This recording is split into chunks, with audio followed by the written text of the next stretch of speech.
notre cœur avec nos frères et sœurs en Israël. Qu'Hachem envoie une refoua shlema aux blessés, qu'Hachem nous ramène les prisonniers le plus vite possible, qu'Hachem protège nos soldats, qu'Hachem envoie une consolation à toutes les familles brisées. Je voudrais partager avec vous une histoire émouvante qui est arrivée avec un général spécialisé pour la guerre avec les terroristes. Il s'appelle Yair Unzbacher. Simchat Torah matin en Israël, Shabbat matin, 8 heures du matin, il se lève après les grandes danses vendredi soir avec la Torah. Il se prépare à aller avec son père à la synagogue et il marche et il dit, et ils entendent une sirène et son père lui dit, c'est pas une sirène normale, c'est une sirène qui annonce la guerre. Tout de suite il est parti se renseigner et il avait un WhatsApp, une photo d'un van des terroristes Hamas qui se promènent. Il a tout de suite compris ce qui se passe. Il a dit à son père, on n'a pas le temps. On doit tout de suite aller. Et tout de suite, il est parti. Bien sûr, il s'est organisé.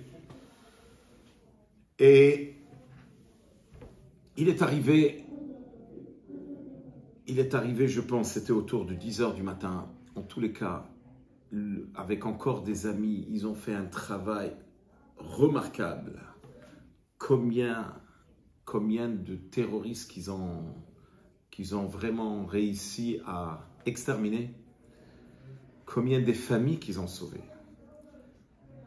Et ils arrivent dans une ville où vraiment ils ont réussi à se débarrasser de tous les terroristes. Et maintenant, ils essayent d'arriver à ces gens-là qui sont enfermés chez eux et qui ne veulent même pas ouvrir la porte. Ils leur disent, nous sommes les soldats de Tzahal, ils ne veulent pas, ils ont peur. Alors ils disent, Shema Israël. Et là, ils ont compris que c'est les soldats de Tzahal. Et ils sont tombés sur eux. Et ils les ont enlacés. Et ils ont pleuré ensemble. Et Yair, il raconte qu'il avait ce sentiment de sortir de là-bas, à enlacer, à embrasser chaque juif. C'est son message.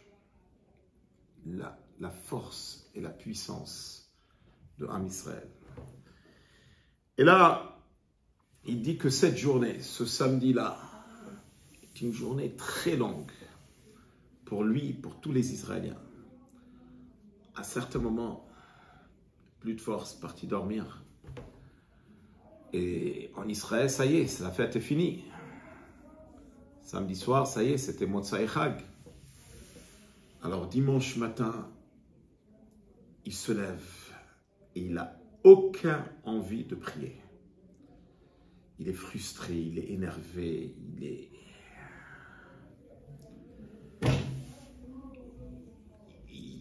il se trouve pas.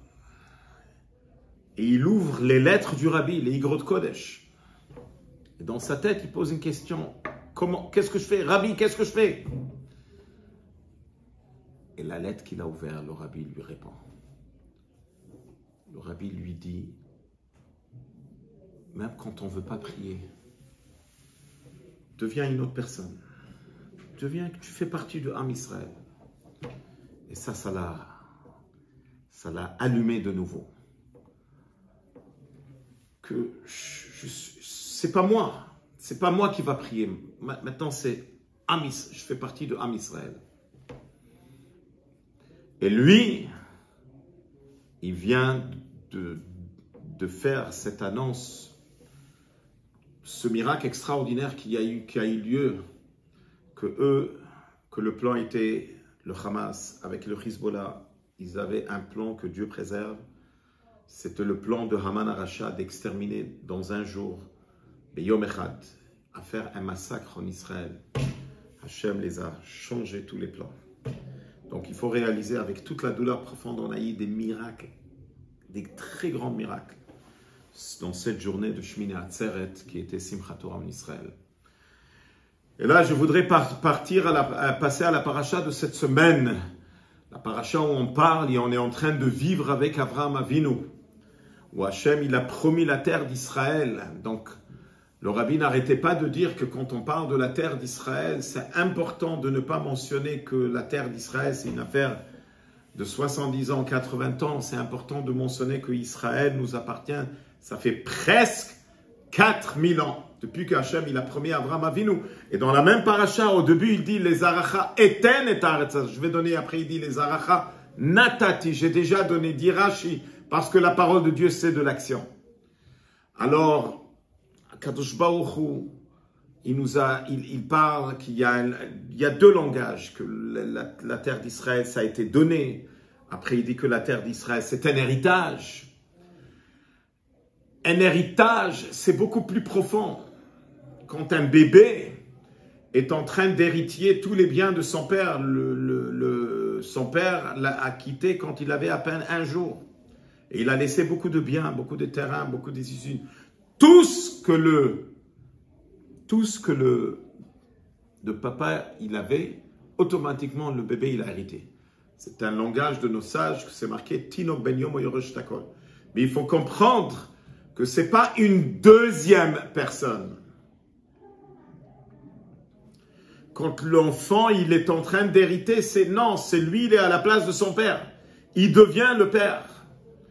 La Yerusha, l'héritage, c'est quelque chose de très très profond.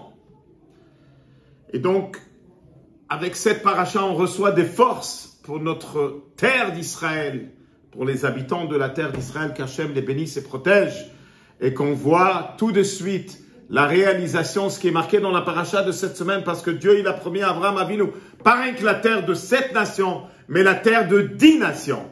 Il y a 3 nations qui sont jamais encore arrivées dans nos mains. Il dit que les vraies frontières, c'est le fleuve de Frat.